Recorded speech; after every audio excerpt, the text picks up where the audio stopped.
I was sleeping soundly when I heard a man's voice. "Paul!" I sat up abruptly. He scared me to death. I reached for my Glock on the bedside table.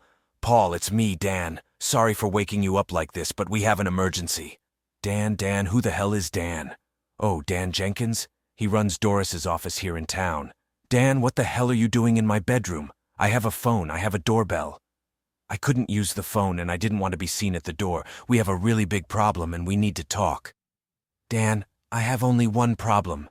Some jerk decided to wake me up." I looked at the clock. "At 2:45 in the damn morning." "I'm sorry about that, but this could cost the senator a chance at becoming president. This is bigger than you or me."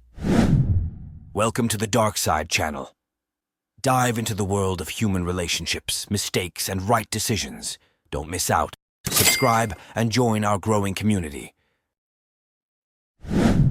"Dan, get out of my bedroom. Get out of my house. If you don't, I'm going to do one of the following: shoot you and call 911, or call 911 and tell them you're here to cover up some political mishap, or just beat the crap out of you and let you explain why you were found bloodied on my front lawn." He stepped back a couple of steps, which was a tactical mistake, allowing me to grab the gun. I pointed it at him. Hey, wait a minute. Don't shoot." "Dan, last chance. Turn around and run to the door. I probably won't shoot. You have 60 seconds to get out. If you don't, I'll kill you and report to 911 that I shot an intruder. Since you'll be dead, you won't have an argument. But this is 55, 54, 53. For some reason, Dan decided that my wife's potential political career was worth less than his life and hastily retreated. I wondered how long it would take for him to call her team and for her team to call me. I was coming to my senses, you know the difference between being awake but groggy and being able to string two thoughts together. Hell of an inconvenient time to start the day, but I got up, went to the bathroom, then took a quick shower. I was drying off when my phone rang. "Yeah," I said emotionlessly. "Paul, it's John Schmidt, the senator." "John, I'm going to interrupt you because I don't want to talk to you, your assistant, the Deputy Secretary of the Interior, the President, or anyone else. If the senator you're talking about has a problem, she should call me directly. I'm afraid that's not possible." "Oh God, let me clarify, is she somehow hurt?" "Well, not physically, but you see, John, it's been a pleasure talking to you. If my wife wants to ask me something, she should call. If you want to talk to me, call my office and schedule an appointment. I think I might have some time in 6 or 7 weeks." I hung up. Before I could draft a message, my phone chimed with a text from John. "Please don't speak to the press before you talk to the senator." It took me a bit longer to reply. "John, you're dreaming. If my wife wants to talk to me before the press gets to me, time is ticking. I'm not going to hide like some thief. In the meantime, tick-tock, tick-tock." Being married to a successful politician is an interesting role in life. I have to say, my wife is an outstanding politician. She can speak to any audience and win them over. Our state is really purple, swinging one way in one election and the other way in the next. Doris Russell, my wife, has not only won over most voters in our state, but also garnered national attention. There were serious discussions about her potentially running for president in this or the next election. I own a successful investment firm. Right now, we are highly successful in raising funds from various sources to finance startups. These are high-risk investments, but I have a knack for predicting success, at least often enough to make our portfolio exceptionally profitable. The downside, if there is one, is that I'm tied to our offices and frequent trips to evaluate companies seeking our financial backing. I'll tell you this, it's incredibly difficult to maintain anything resembling a normal marriage when both parties are highly successful. The possibility of having children was the first casualty. In my view, children need parents who are involved in their young lives. I knew I couldn't handle that, and Doris told me that if we had kids, both of us would have to step up. We easily agreed that children were not our priority. The real difficulty lies in maintaining any kind of partnership. You might think that when she was elected senator and moved to Washington, D.C., it would make a big difference. But it didn't. She could frequently come home to be with her constituents, and I could travel there for long weekends whenever I wanted. In any case, there were times we didn't see each other for a week. We're both 38 now, got married at 25, and by that time, we were both on the path to success. Early on, no matter how hard we worked, spending time together was crucial to that success. Being able to talk to someone who doesn't judge you and only seeks to understand is invaluable. Equally important is giving advice to someone who might be heading in the wrong direction in a way that comes off as helpful. And of course, there's the sheer animal attraction, celebrating wins or forgetting losses, aggressively between the sheets. It's another way to grow together. But once you hit your 30s, job demands increase, and suddenly your body demands sleep, at least occasionally. Something has to give, and slowly but surely, that something turns out to be the partnership. Doris and I swore to each other that we wouldn't let this happen, as if we could stop the rain. What really pissed me off was the nature of politics. If around 60% of people think something is bad, a good politician has to learn to either agree or mumble something incoherent instead. Over time, she tried to convince herself that this was better than that, though I knew she thought the opposite, and my advice made things harder for her. Even though she agreed with me, she had to argue because it was the right political move. We fundamentally disagreed. I believed her best political future was to be herself. She was convinced her chances would be better if she took the right stance on less significant issues. Her manager, or whatever he called himself, started to capture more and more of her attention. The first serious fight happened about 2 months ago. She accused me of trying to sabotage her because I didn't agree with one of John's shitty opinions. I told her that if she thought John was more on her side than I was, then we had a problem. Have you ever said something and immediately regretted it? She took my words to heart and believed them. I wanted her to understand that we were partners and that John was leading her astray. But she heard that we had a problem. So this morning, when some lackey from her staff jumped on me, I realized it was a tendril from that conversation about us having a problem. I wasn't going to listen to it from them. I was going to hear it from her. My phone rang. It was Doris's ringtone. "Good morning," I said, not meaning it. "Why are you so difficult?" "Doris, I instinctively want to hang up. Why do you think I'm difficult?" "John told me." "Ah, now you're going to tell me why John thinks I'm difficult. Screw John." "All right, you're right. I have a problem, and John convinced me it would be better if he explained it." "I see. Talking to me now, would you say John was right?" "No, probably not." "Okay, now tell me what this big problem is." "Things haven't been the same between us. You know that." She paused. Was she looking for confirmation? Not from me. We used to rely on each other. Now more often than not, John gives me the best advice. I rely on him more and more. Another pause. I decided this was her hole to dig. There's no easy way to say this. John and I have fallen in love. So far nothing surprising, though the infatuation was disappointing. Silence seemed like the best option. We got caught tonight, in Bethesda. We thought it was far enough away, and we're having dinner in a public place, and some reporter caught us kissing. He somehow photographed us undressing each other as we entered my room. He let us know what he has. The story will break in the morning. We need to get ahead of it. Another pause. Do you even care? Do you have anything to say? You're making declarative statements. I understand what you said. You didn't ask me anything. Are we really so far apart? You used to love me. I still do. I'm not the one announcing I fell in love with someone else. All I can say is I'm sorry. I'm even sorrier that I have to ask for your help to get through this crisis. My help? You've got to be kidding. No, I take that back. This is the new you, the legend more important than the facts. By the way, what's the legend? John thinks we can spin this to my advantage. There's such a double standard. Men can have affairs, women can't. We can stand in front of the press and say, "This happens, I regret it, and you forgive me."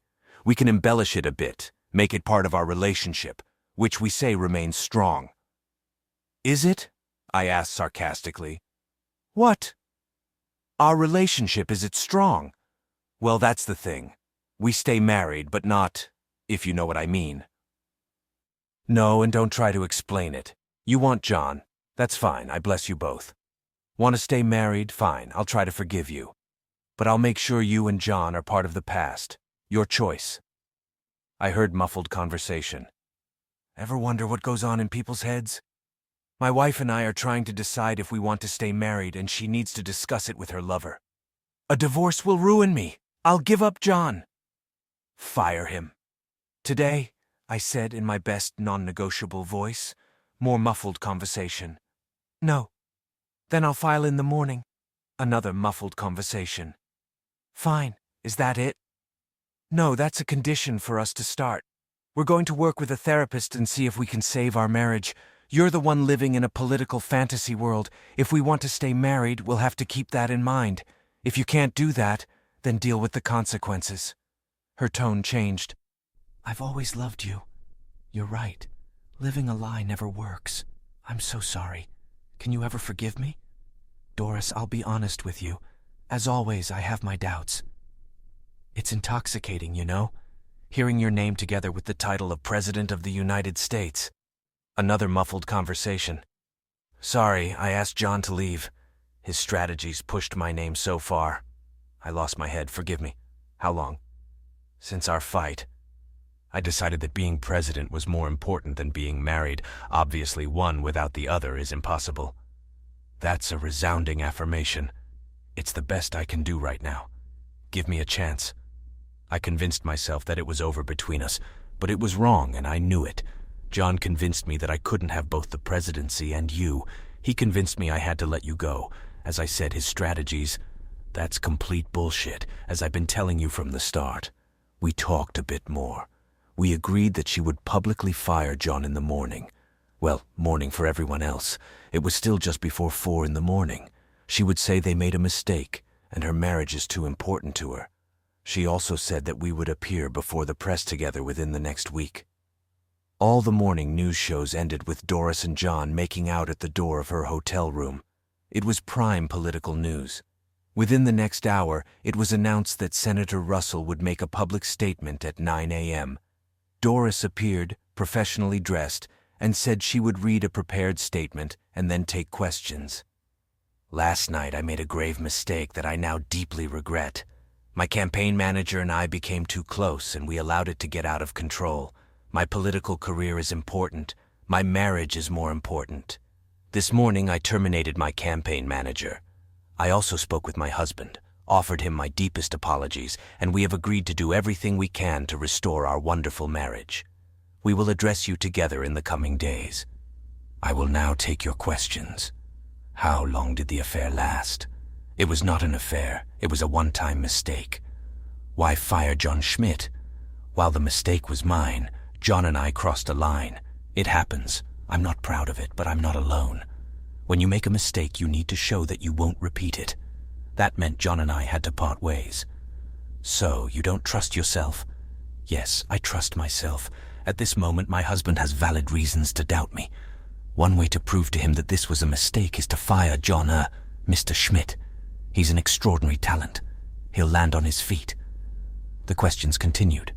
She handled them well. They became less and less pointed. It was clear she was winning over the audience. It was Wednesday morning. I needed to work. We needed to work. We decided our public statement would be made on Monday morning. I pushed for Friday, but it's a bad day for the news cycle. You looked good in the morning interview. With a good follow-up, I think you'll be okay. I hope so. I've worked so hard, she replied. Find us a counselor in Washington. I'll be there as often as needed. Okay, I'll also work on our statement. The statement seemed more important to her than the counselor, perhaps naturally, given she's aiming for probably the biggest prize in the world. Can I make my own? My question was more of a test than a sincere desire. I'd prefer it to be polished, if you don't mind. Will you do it yourself? With help. You know I'm surrounded by wordsmiths. When will you be in town? I have a busy week. I don't think I can get there before Monday morning. Why don't you schedule the press conference for noon? That'll give me time to prepare. My independent work went as I expected. Monday came quickly. I flew to Washington on our company plane and arrived at 7 a.m. Doris's staff was already there to meet me. We quickly made our way to her apartment. At the door, we kissed. "Oh, I love you so much," she said. "I love you even more," I replied. "Here's your script. Let me know what you think." I read it. I had to admit it sounded genuine, sincere enough, emotional enough, with a real hope that we could live our lives as the loving couple we always were. My lines were to follow hers. "Good afternoon. Today, I brought my husband, with whom I've been together for 13 years, to share our progress from the past week. I'm happy to say we have a strong marriage that can overcome my indiscretion. We will be seeing a counselor twice a week for some time, until we find everything we need to do to restore our relationship." She went on about it for quite a while. She explained her mistake and how she regretted it. It was very impressive. Nearly 10 minutes in, she asked me to say a few words. Unfortunately for our presentation today, I had done some homework of my own. I regularly use private investigators to ensure startups are what they claim to be. I arranged for discreet surveillance of the senator and her lover. She might have fired him, but he remained her lover. He snuck into her apartment after midnight Thursday, Friday morning. He never left, and I wondered where he was hiding while we worked on the presentation. I've always disliked political theater. As I said this, her eyes widened. This wasn't in my script. "My wife and I made several agreements to save our marriage. Unfortunately, she has not upheld any of them. And today I'm here to announce that I have filed for divorce, and she will receive it after this performance. I'll be happy to answer any questions." A stunned silence fell over the room. To her credit, she remained composed. "I can't believe this. A political dirty trick. My husband never intended to take me back and set me up for this debacle." I smiled and walked away. Several reporters asked me questions, which I answered honestly. Who knows how honesty will hold up against political truth? You can decide for yourself how this might end. I believe that the truth always prevails, and that Doris and John will reconsider their positions, possibly running for the office of dog catcher and hoping to build a new career on that unlikely victory. Thank you for watching. We have prepared a second story for you. Enjoy watching.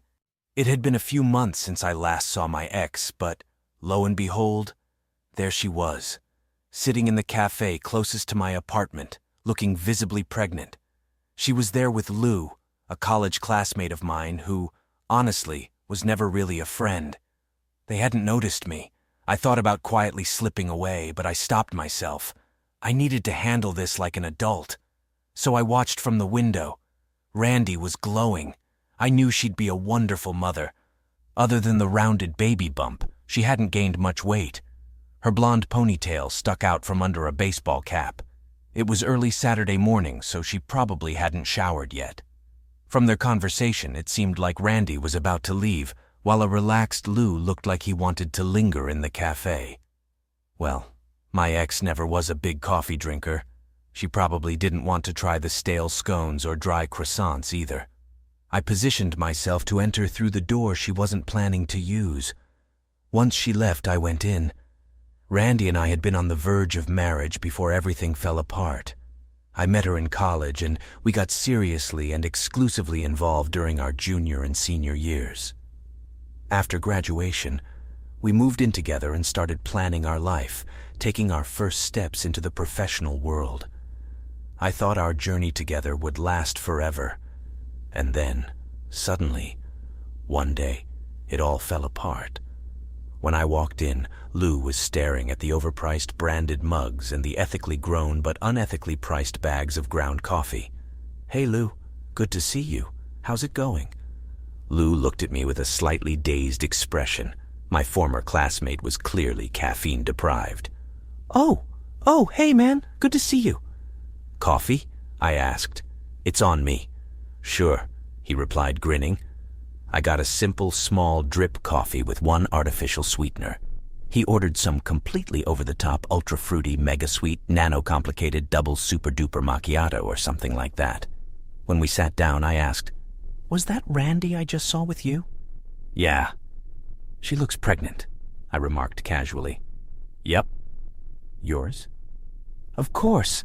Imagine one of my shots got past the goalie," he declared with a proud smile. "Congratulations," I said, raising my cup. "We started dating after you guys broke up," he explained, "and we got married last month." When's she due? I inquired. About 4 months from now. I did the math and smiled. I remembered my last conversation with Randy very well because it was a triple whammy on the male psyche. We need to talk. Honey, do you love me? I'm pregnant. I remember being surprised and confused. We had always been careful. Then, from the seed of doubt, quickly grew a tree of suspicion. All right, dear. I'll do what I have to do. We definitely need to get a paternity test. Randy immediately broke our embrace and glared at me, her eyes somehow not happy. Without trust, there's nothing, she stated angrily. Trust but verify, I responded with the wisdom of the ancients. Getting an in utero DNA test was my red line, before I paid for anything and certainly before marrying her. So all of a sudden the anticipated marriage fell apart, apparently due to my lack of trust. Dear Randy somehow never wanted to take a DNA test. And here I was, sitting in a cafe across from Randy's presumed baby daddy. We both had a pastry. I paid for the pair. When we finished, Lou tried to give me money, but I refused. Congratulations again, Lou. I don't need your money today. You see, Randy and I never broke up until she told me she was pregnant. I wanted to get a DNA test, but she refused. Now, either you're going to raise my bastard for the rest of your life, or I dodged a bullet by not spending my life raising yours. The least I can do for you, Lou, is buy you a coffee and a stale pastry. It's much cheaper. Besides, although she tried to make me marry her first, she probably likes you more. After all, she cheated on me with you. So maybe over time, lust will turn into love. Who knows, buddy? Who knows? Lou looked stunned as I stood up, patted him sympathetically on the back, and walked out the door. That was the last time I saw either of them. After a while, I moved out of the city and settled a few states away. No, I wasn't running from anyone. There was just nothing keeping me there anymore. A few years later, I heard that Lou and Randy got divorced. It seems he had trust issues similar to mine that he couldn't overcome. P.S. The Department of Social Services never contacted me about child support. It must not have been my kid after all.